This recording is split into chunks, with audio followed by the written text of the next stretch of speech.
All rise. The Honorable Judge Al-Jawaridi is now presiding the session to hear the case against Mr. Danshan Tutasai.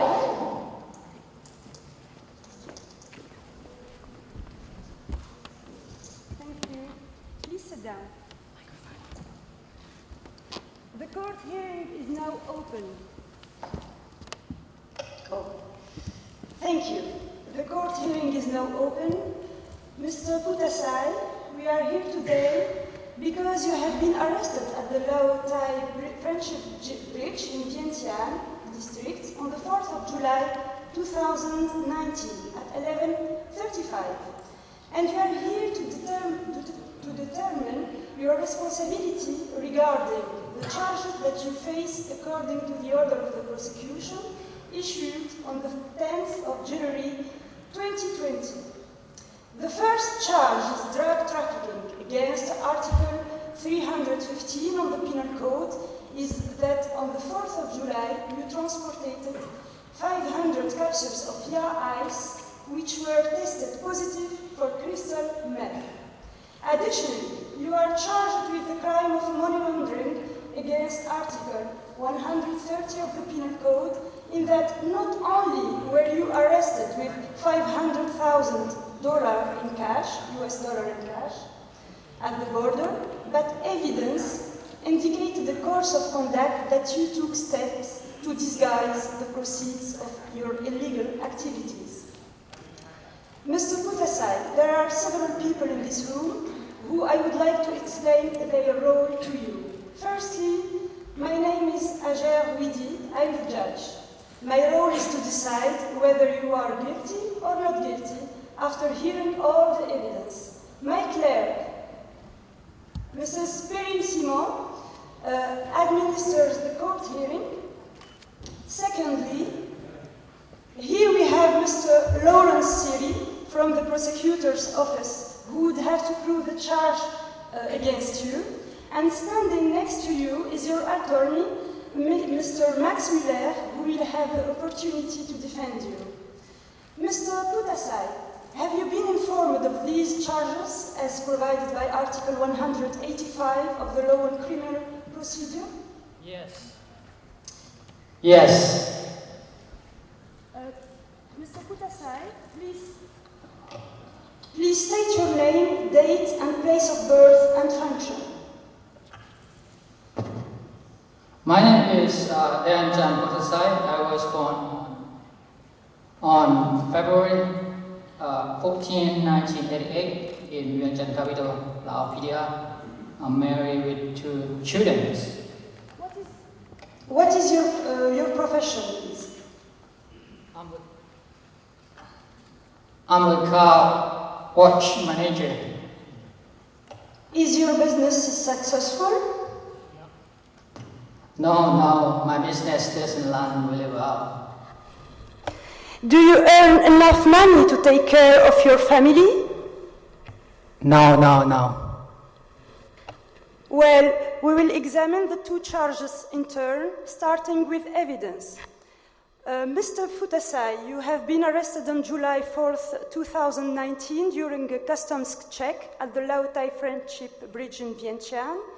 The customs officers found 500 YaBaa capsules in your luggage.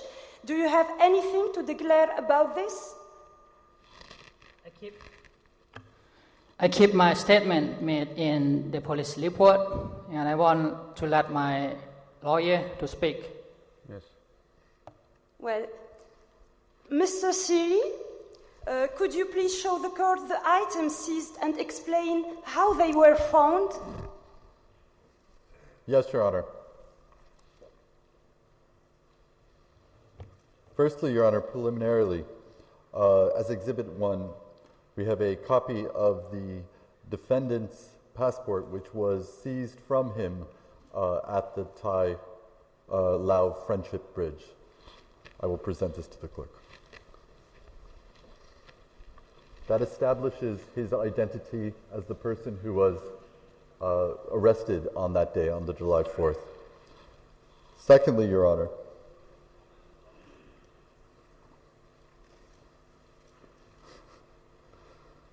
There's nothing. No proof. We don't have that. We don't have the drugs. No evidence. No exhibit. Evidence guilty. number 2. Looking for number 2. Drugs. Okay. Secondly, Your Honor, we have what's been marked as exhibit number 2, and that is the drugs that were seized from the defendant at the Thai Bridge. His signature or thumbprint is placed on the bag as proof that it was shown to him at the time of his arrest.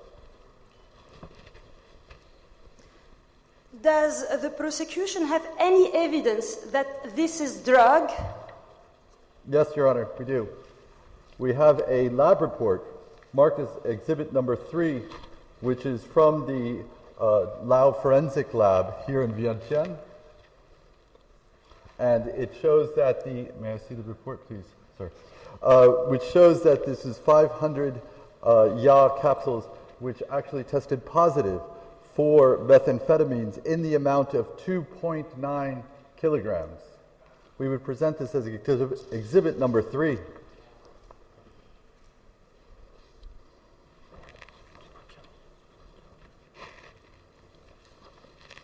Thank you, Mr. Siri. Does the defense wish to speak? Yes, Your Honor. For a long time there have been rumors saying that the lab does not have proper equipment to test drugs. The drug test is essential for the outcome of the case. I believe that there is an irregularity regarding this evidence, and therefore the forensic report is not reliable. That's why I wanted to pick it up. Hence, the prosecution is not capable of proving that the seized products are illegal drugs. Does the prosecution wish to reply? Absolutely, Your Honor. These are nothing more than rumors. In fact, the forensic lab was established by the Law on Drugs in 2008. The lab is attached to the Food and Drug Quality Control Center of the Ministry of Health and provides support services for law enforcement, for the police, for customs, and the judiciary, as well as vital health services such as drug abuse prevention and treatment and rehabilitation programs, and toxicology services. These are nothing more than rumors, Your Honor. It's reliable. Does the defense wish to add something? No, Your Honor. I will develop my other arguments relating this matter in my plea. The defendant is also charged for money laundering. Could the prosecution present the pieces of evidence that led to these charges? Yes, Your Excellency. We have several pieces regarding the money laundering charge. The following items were seized from the defendant on the 4th of July at the Friendship Bridge. The seizure of these items was recorded pursuant to Articles 100 and 126 of the Lao Criminal Procedure Code, and in that the defendant was read what the articles were and gave his fingerprint as evidence that he understood this. Firstly, I will present to the court a picture of the $500,000 US that were seized, in cash by the way, that were seized from the suitcase carried by the suspect along with the drugs which served as the basis of the drug charge and which is the predicate offense for the money laundering charge. This is exhibit number 4, Your Honor.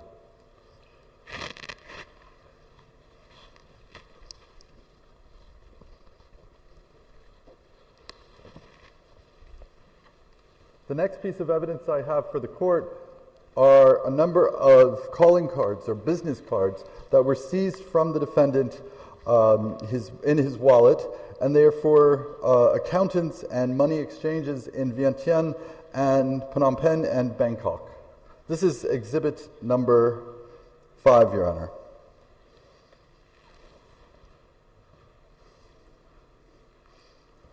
Actually, no, this one.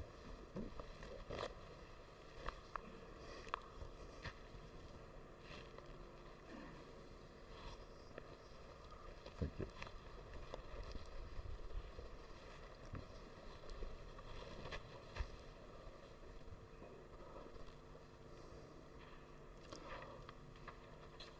Next, we have a receipt for $2,200 US for 3 emerald rings, which were bought in Vientiane from on May 28, 2019.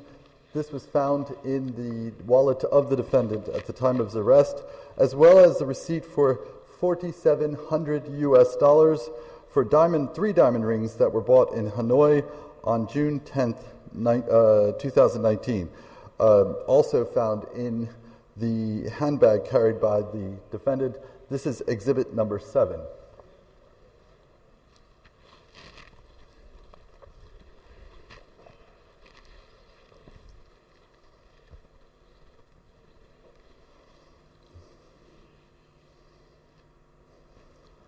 Next, I have a deposit slip in the amount of $2,000 US from the Big Blue Bank in Vientiane, dated June 28, 2019, which was found in the wallet of the defendant. This is exhibit number 5.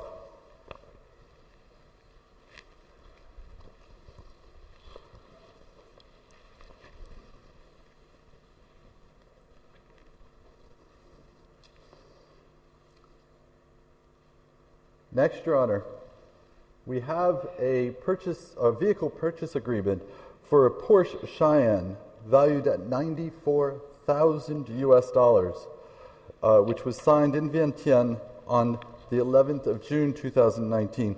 This purchase agreement is in the name of Mr. Putasai, the defendant. It was seized from his person at the time of his arrest. Is this your signature? We'll see.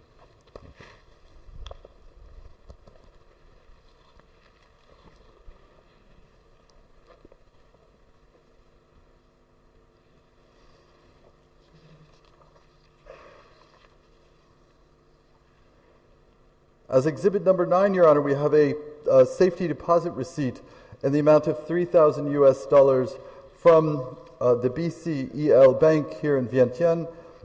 There's also a receipt for $2,500 US from the Big Blue Bank in Vientiane, found in the handbag of the defendant at the time of his arrest. This is exhibit number 9.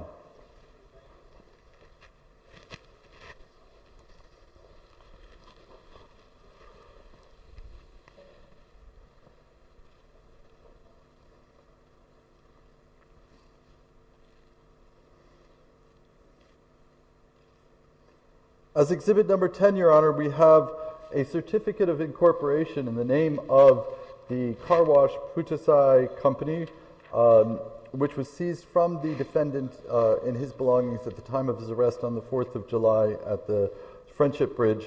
It is marked as exhibit number 10.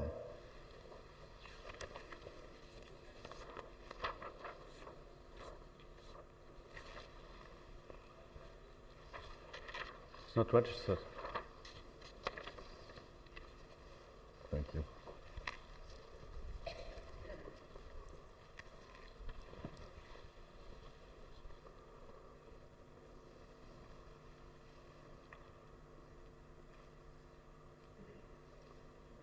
And lastly, Your Honor, is exhibit number 11, which was obtained by the police pursuant to a mutual legal assistance request from Thailand. It is the deposit slip which shows a deposit of $5,000 US, an account in the name of the defendant into the Big Blue Bank of Vientiane, with the balance of the account of $80,000 US.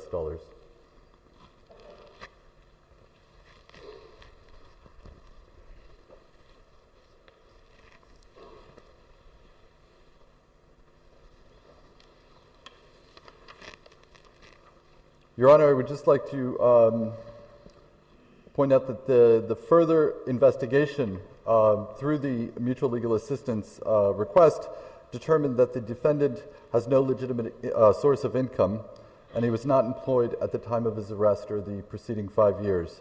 This relates to the last piece of evidence that I presented. And under questioning just 20 minutes ago, the defendant confirmed that he is not employed and is not able to support himself. Thank you, Mr. Siri. Mr. Putasai, do those items belong to you? I use my rights to remain silent. Mr. Siri, could you please explain to the Chamber how is the prosecution establishing the connection between these belongings and the proceeds of crime? Yes, Your Honor. First of all, I would, regarding the drug charge, was caught with the contraband at the checkpoint as he attempted to traffic the crystal meth into Lao PDR. It was his bag and his possession. It was collected according to the protocol and was tested by the lab here in Laos, the official lab. There are no irregularities in the collection of this evidence, and there's nothing other than guilt that can be drawn from the circumstances of the evidence. He possessed 2.9 kilograms of crystal meth, and he brought it into this country. He is guilty of violating Article 315 of the Criminal Code. Regarding the second charge of money laundering, the evidence, Your Honor, is clear. First, the prosecution points the court's attention to the predicate offense of the drug offense that I just talked about, drug trafficking. Mr. Putasai was attempting to turn the illegal proceeds from this crime, from these drug trade, into assets that could be easily be seen as clean money. He was trying to disguise the money's illegality. He bought things such as emerald rings and diamond rings, items that were expensive and valuable, and that could be sold to convert the profits into legitimate assets. The Porsche automobile is a good example of this. The contract was for $94,000 US, yet the defendant has no source of income. No source other than the cash that he earned from selling drugs. Some of that cash he was arrested with, $500,000 US, was seized from a man with no income. The court has also received evidence showing that the car wash company that the defendant was incorporated was not in operation. It was a mere shell to hide the profits of the defendant's illegal drug trade. The court has also received evidence that Mr. Putasai had deposited large amounts of cash into different bank deposit boxes in Vientiane for a total of $5,500 US, and deposits for $2,000 US into another account at Big Blue Bank here in Vientiane. Lastly, the court took evidence that the defendant had regularly deposited money into a bank in Bangkok in the amount of $80,000 US between March and June of last year. All of this from a man who was caught with 2.9 kilograms of crystal meth for a value of for $492,000 US. This and $500,000 US in his possession. All of this from a man with no income. Your Excellency, Article 44 of the Law on Criminal Procedure of the Lao People's Democratic Republic provides that, I quote, even the accused person or defendant denies or does not admit such guilt, if there is strong and reliable evidence, that person may be regarded as the offender.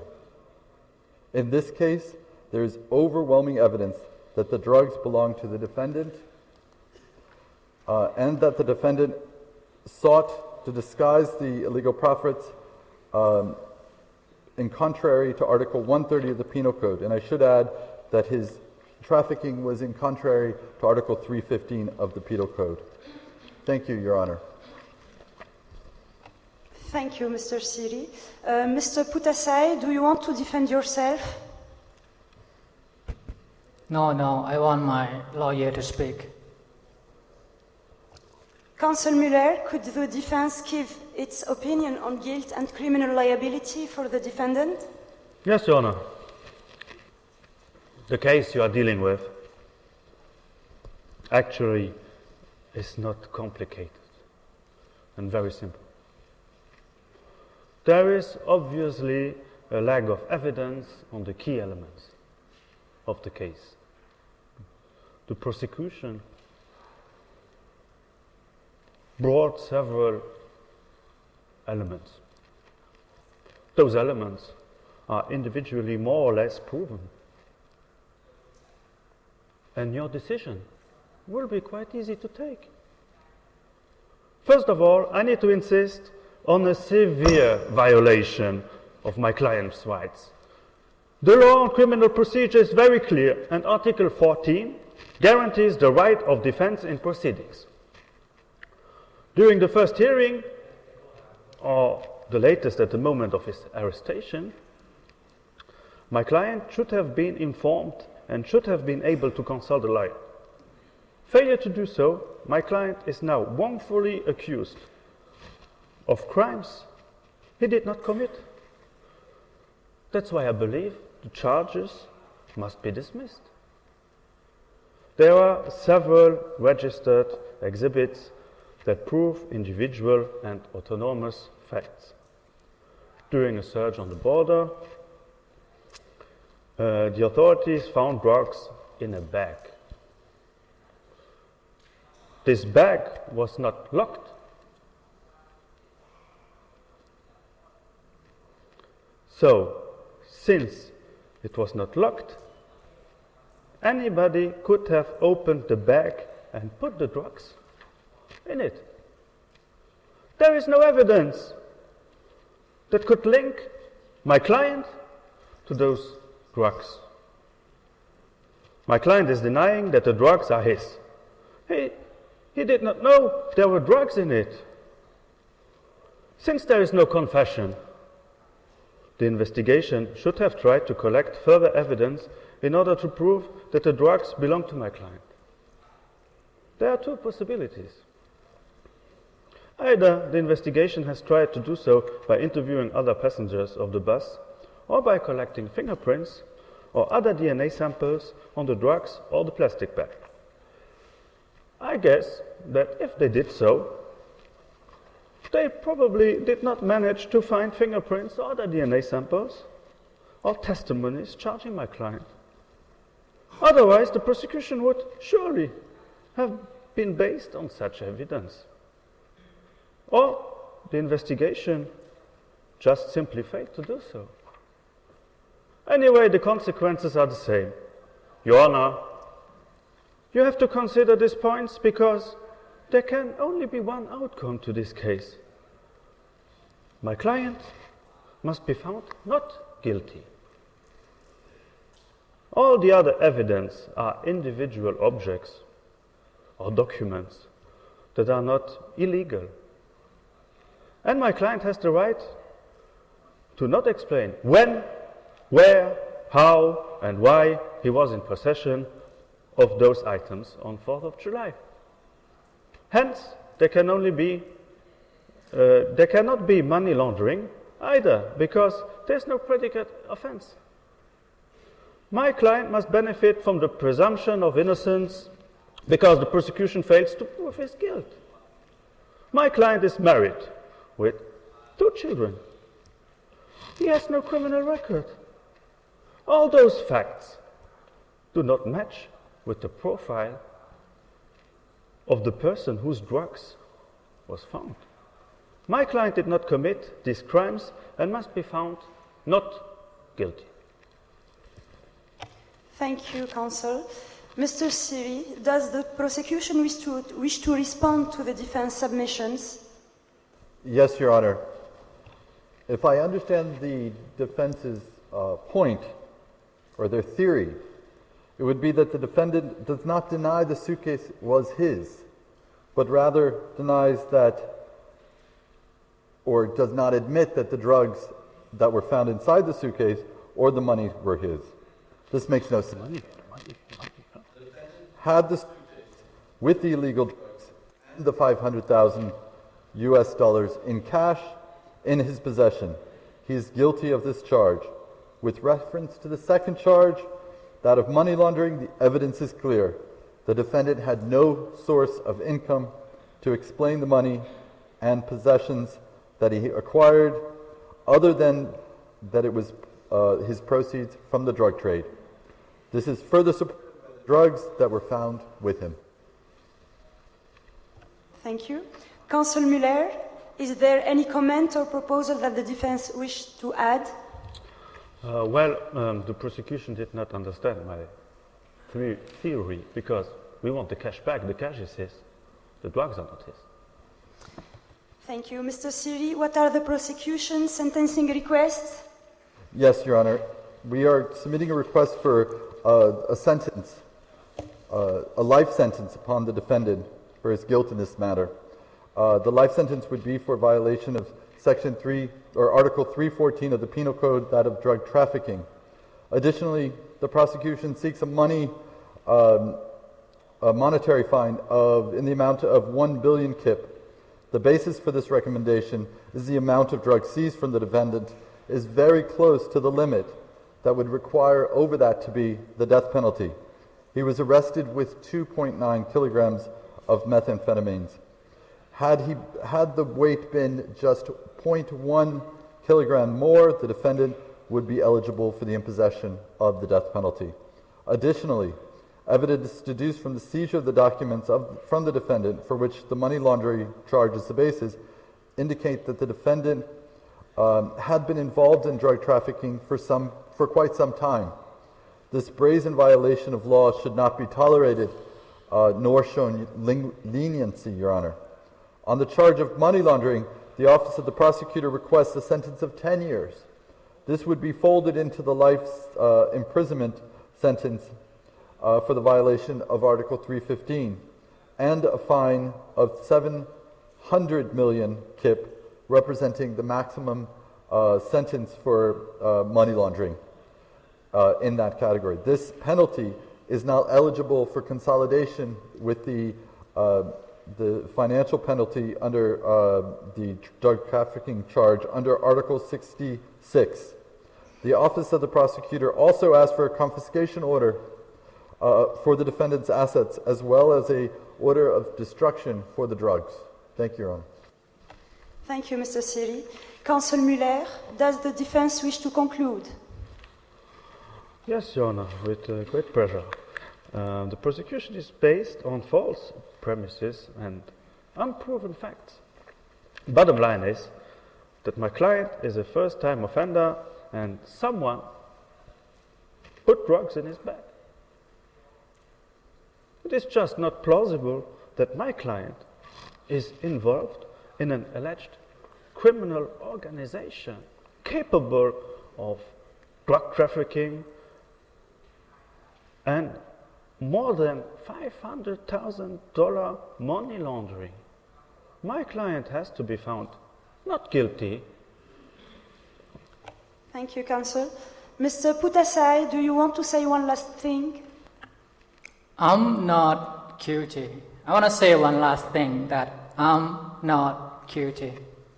Thank you, Mr. Putasai. The court hearing is now closed. The chamber will retire to deliberate and close its session.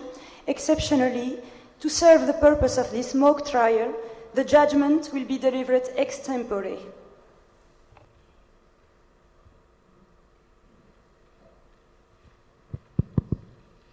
All rise.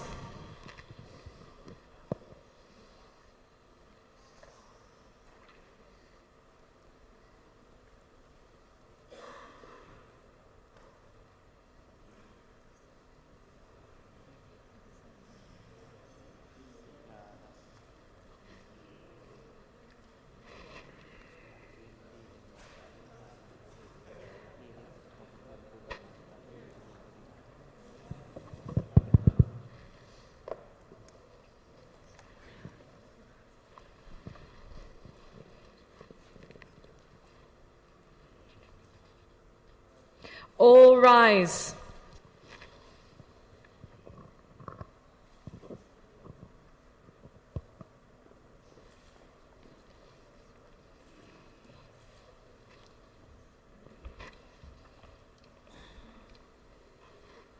Please sit down. After considering the case, the chamber comes to the following decision. On behalf of the Lao PDR, Mr. Dansha Putasai is found guilty for both drug trafficking and money laundering charges in violation of Articles 315 and 130 of the Penal Code regarding the absence of irregularity and the probative value of the evidence presented by the prosecution. As penalties, Mr. Putasai is sentenced to life imprisonment and a fine in the amount of 1 billion kip for drug trafficking regarding the seriousness of the offense resulting from the quantity of drugs seized and the international aspect of the traffic. For money laundering, Mr. Putasai is sentenced to 10 years, which is folded into the life imprisonment as provided by Article 66 of the Penal Code, and a fine in the amount of 700,000 kip regarding the significant benefits of the accused criminal activities. All the accused assets will be confiscated, the drugs seized will be destroyed when the judgment will be enforceable. Mr. Putasai, you have the right to appeal the court's decision. We will appeal. Well, we will appeal, of course.